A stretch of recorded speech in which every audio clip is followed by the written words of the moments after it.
তাহলে আমি এখানে কি লিখলাম, রেস্ট মানে বিরাম বা স্থির অবস্থা। তোমরা বলো, তুমি এই মোবাইলটা আমার সামনে ক্যামেরা অবস্থায় আছে, লাগানো আছে, তো এই মোবাইলটা স্থির আছে না গতিশীল অবস্থায় আছে, মানে রেস্ট অবস্থায় আছে না মোশন করছে, তোমরা আমাকে বলতে পারবে? কিভাবে বলবে বলো? চুপচাপ বসে আছে তাই না, এর সায়েন্স কখনোই মানে উল্টো পাল্টা অ্যান্সার নেয় না, ও লজিক দিয়ে অ্যান্সার নেয়। তুমি আমাকে বুঝাও যে কেন ওটা স্থির হয়ে আছে, বলো। ঠিক আছে, এক জায়গায় রাখা আছে, আর তাহলে আমি তোমাকে একটা এক্সাম্পল দিচ্ছি। মনে করো ট্রেনে তোমরা দুজন মিলে যাত্রা করছো, তুমি এই সিটে বসে আছো, ও এই সিটে বসে আছে। এবার দুজনকে বলো তো কি বলবে? ও স্থির আছে। কিন্তু আমি যখন দেখবো তখন তোমরা দুজনেই দৌড়াচ্ছ, ভাগছো। কি হচ্ছে, দুজনেই তো ভাগছো। তাহলে তাহলে কেমন ডেফিনেশনটা ভুল হয়ে গেল না?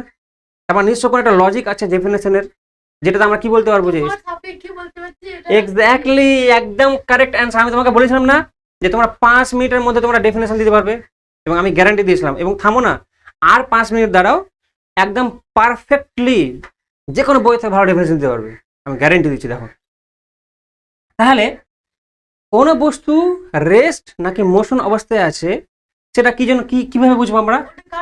হ্যাঁ, দেখো, আমি অবজারভার মানে আমি রেফারেন্স পয়েন্ট, আমি মোবাইলটাকে দেখছি। 1 সেকেন্ড হয়ে গেল, মোবাইলটা কোনো স্থান পরিবর্তন করেছে? আরো 1 সেকেন্ড হয়ে গেল, বলতে বলতে স্থান পরিবর্তন করেছে? আরো 1 সেকেন্ড হয়ে গেল, কোন স্থান পরিবর্তন করলো? করলো না। আমি সারাদিন দাঁড়িয়ে থেকে যাই না, মোবাইলটা কোন স্থান পরিবর্তন করবে কি?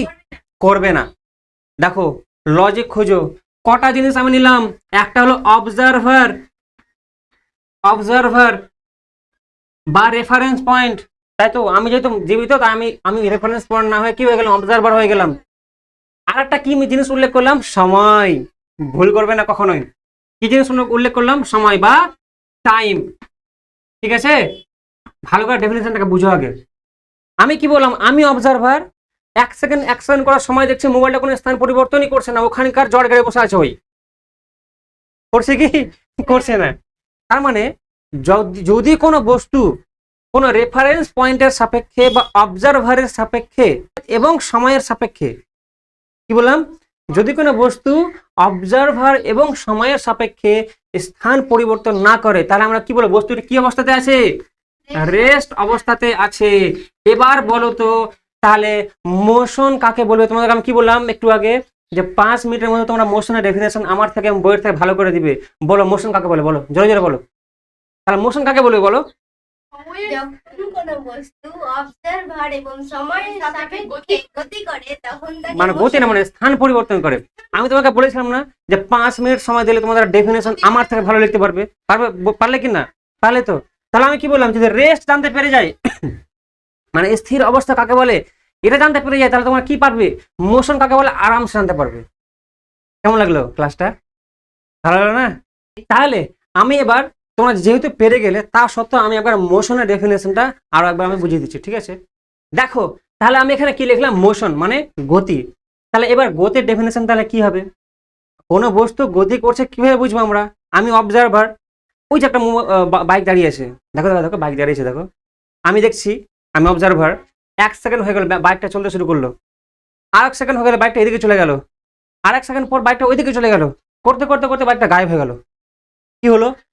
যে অবজারভার তার সাপেক্ষে এবং সময়ের সাপেক্ষে বস্তুটি তার অবস্থার পরিবর্তন করলো কিনা বলো? তারপর আমরা কি বলতে পারি, বস্তুটি কোন অবস্থাতে আছে? মোশন অবস্থায় আছে, মানে মোশন করছে মানে গতি করছে। হলো না? এটা পারফেক্ট ডেফিনেশন।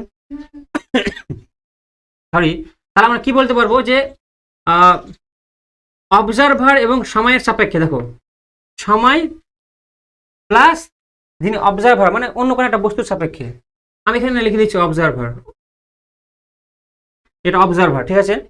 ডেফিনেশন গুলো তোমাদের আমি স্ক্রিনে তুলে দিব, তোমার চাপ নেবে না।